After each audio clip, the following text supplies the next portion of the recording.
Sir, आज विश्व नेत्रदान दिवस है, तो विश्व नेत्रदान दिवस पर अगर बात की जाए आईजीएमसी की, तो क्या स्थिति है और कितने अभी तक यहाँ पर डोनेशन वगैरह हुई है क्या? देखिए, विश्व नेत्रदान दिवस 10 जून को प्रत्येक वर्ष मनाया जाता है। इसके मनाने के पीछे मुख्य कारण है कि लोगों के भीतर एक जागरूकता पैदा करना कि मरणोपरांत हम सब नेत्रदान का संकल्प लें।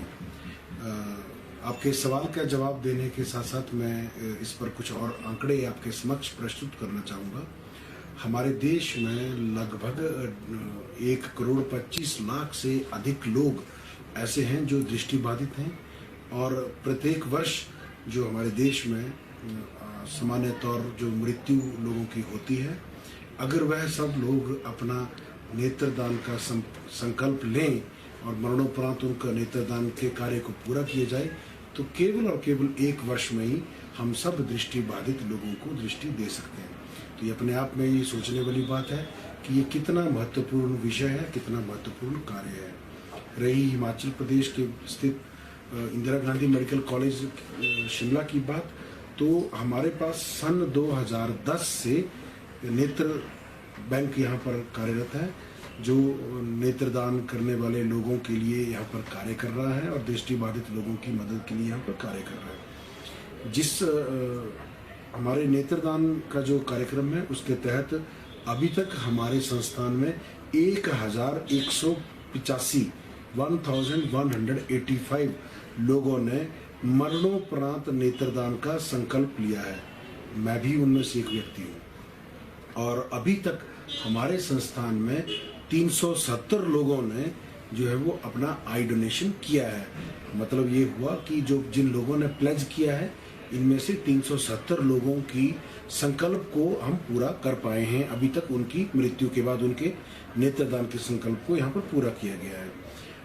जो नेत्रदान करते हैं उसमें जो कॉर्निया होता है, जो आंख के आगे की झिल्ली होती है, उसको उतार के उसको दूसरे व्यक्ति में प्रत्यारोपित किया जाता है। इस प्रक्रिया को केराटोप्लास्टी कहते हैं।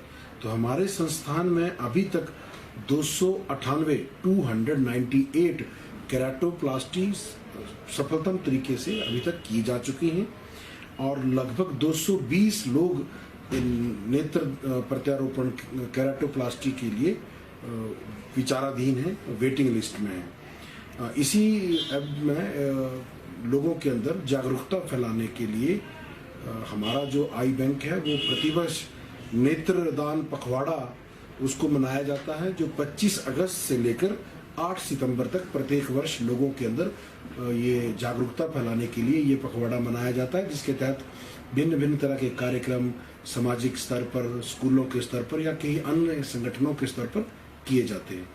सर, बात की जाए अगर आईजीएमसी की, तो क्या प्रक्रिया रहती है अगर कोई इच्छुक व्यक्ति हो नेत्रदान करने के लिए, तो क्या पूरी प्रक्रिया रहती है जिसके तहत नेत्रदान किया जा सके? देखिए, सबसे पहले तो मैं ये बताना चाहूँगा कि कौन वह लोग हैं जो नेत्रदान कर सकते हैं।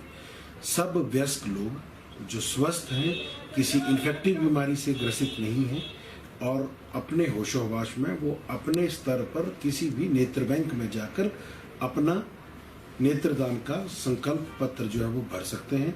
चाहे वो आईजीएमसी के पास आए, चाहे वो डॉक्टर आरपीजीएमसी टांडा के पास जाए। जो अपना नेत्र बैंक है, उस नेत्र बैंक में जाके उस संकल्प पत्र को भरना होता है। इस विषय में एक और चीज़ मैं आपके माध्यम से कहना चाहूँगा। नेत्रदान या अंगदान, इस तरह के जो भी मरणोपरांत दान करने के लोग जो संकल्प लेते हैं, तो मैं उन सब लोगों से ये विशेष आग्रह करना चाहूँगा कि इस बारे में निरंतर अपने परिवार वालों से बात करते रहें। क्योंकि जैसे उदाहरण के तौर पर मैंने भी नेत्रदान का संकल्प लिया है। मेरी मृत्यु के समय मेरा जब शरीर जो है वो मेरे परिवार वालों की कस्टडी में होगा, तो ये मेरे परिवार वालों की ये इच्छा है कि मेरे शरीर में से कुछ अंग निकालने की इजाज़त देनी है या ना देनी है।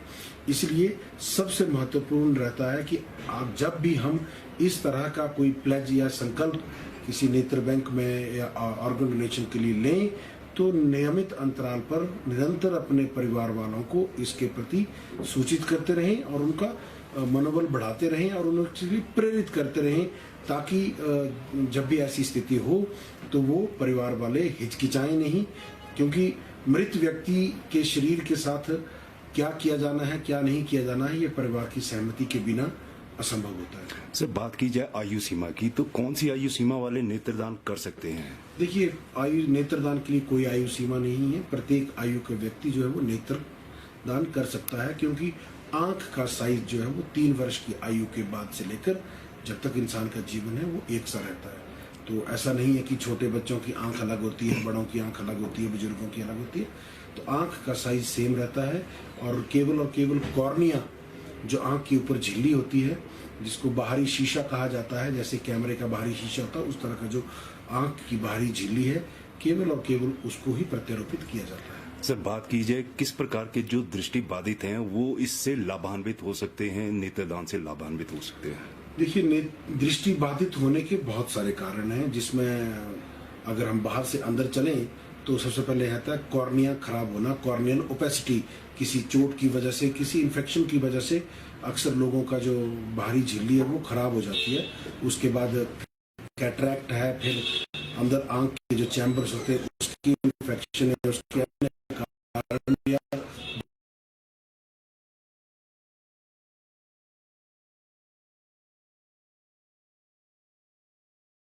परंतु केवल कॉर्नियल ओपेसिटी जिसको कहा जाता है, जो आंख का आगामी हिस्सा होता है जिसको कॉर्निया कहते हैं, वो अगर खराब हो किसी भी कारणवश, चाहे चोट से, चाहे इन्फेक्शन से या किसी अन्य बीमारी से, तो वही एक कैंडिडेट होते हैं जिनको नेत्रदान के बाद जो है वो दृष्टि मिलने की संभावना रहती है।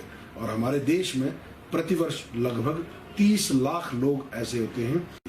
सर, आईजीएमसी के एमएस होने के नाते आपने आज विश्व नेत्रदान दिवस भी है, तो लोगों को क्या एक संदेश देना चाहेंगे इस दिवस पर? देखिए, मैं केवल इतना कहना चाहूँगा कि हमारा शरीर जो है वो इन पंच तत्वों से बना है, और मृत्यु के बाद इन पंच तत्वों में हमारे शरीर को मिल जाना है। तो अगर जाते जाते हम नेत्रदान की तरह कोई ऐसा अच्छा संकल्प लें, तो हमारे मरणोपरांत कोई व्यक्ति हमारे किसी अंग के माध्यम से इस सृष्टि को देख सकता है। तो मैं समझता हूँ इससे बड़ा मानवता का और पुण्य का कार्य नहीं हो सकता। वहीं पर लोगों को मैं ये आह्वान करना चाहूँगा कि इस दिशा में जागरूक बने और अन्य लोगों को भी जागरूक बनाएं, ताकि हम औरों के लिए समाज में एक उदाहरण पेश कर सकें। सर, वहीं पर बात की जाए आईजीएमसी की, आईजीएमसी में आजकल टेस्ट करवाने के लिए मरीजों को थोड़ी दिक्कत का सामना करना पड़ रहा है। रिपोर्ट्स की बात की जाए वो भी दूसरे या तीसरे दिन मरीजों को मिल रही है, तो काफी दिक्कतें पेश आ रही है। देखिए, इस बारे में मैं कहना चाहूँगा कि ये टेंडर बदलना एक नियमित प्रक्रिया है, ये कोई नई बात नहीं है, कोई भी व्यवस्था में परिवर्तन होना। परंतु किसी भी मरीज के अंदर, किसी भी मरीज की जांच में, उसके इलाज में किसी भी तरह की कोई समस्या नहीं उत्पन्न हो रही है। केवल जैसे जब भी व्यक्तियों को कोई बीमारी के लिए मूलभूत जो फंडामेंटल ट्रीटमेंट चाहिए होता है, वो हमारे यहाँ पर उस ट्रीटमेंट को देने के लिए सारी की सारी जांचें उपलब्ध हैं हमारी अपनी लेबोरेटरी में, और वो की जा रही हैं। कई बार जब बीमारी का इलाज होने के बाद बीमारी के बारे में फर्दर करेक्टराइजेशन के लिए, एकेडमिक पर्पस के लिए, बीमारी के बारे में और बेहतर जानने के लिए हमें हाई एंड इन्वेस्टिगेशन करवाने की आवश्यकता पड़ती है। तो वैसी इन्वेस्टिगेशंस का प्रावधान यहाँ पर नहीं है। वो पहले भी जो एसआरएल लेबोरेटरी जो कार्य कर रही थी, वो इन सैंपल्स को स्टेट से बाहर भेजती थी, तो वो प्रक्रिया आज भी सुचारू है। और जिस भी लैब को ये नया टेंडर मिला है, उसने भी अपना कार्य करना यहाँ पर शुरू कर दिया है। और जो है ऐसे सैंपल जिसमें स्पेशलाइज्ड इन्वेस्टिगेशन की आवश्यकता है, उनको वे कलेक्ट करके जो है अपनी चंडीगढ़ लैब से करवा कर लोगों को रिपोर्ट मुहैया करवा रहे हैं।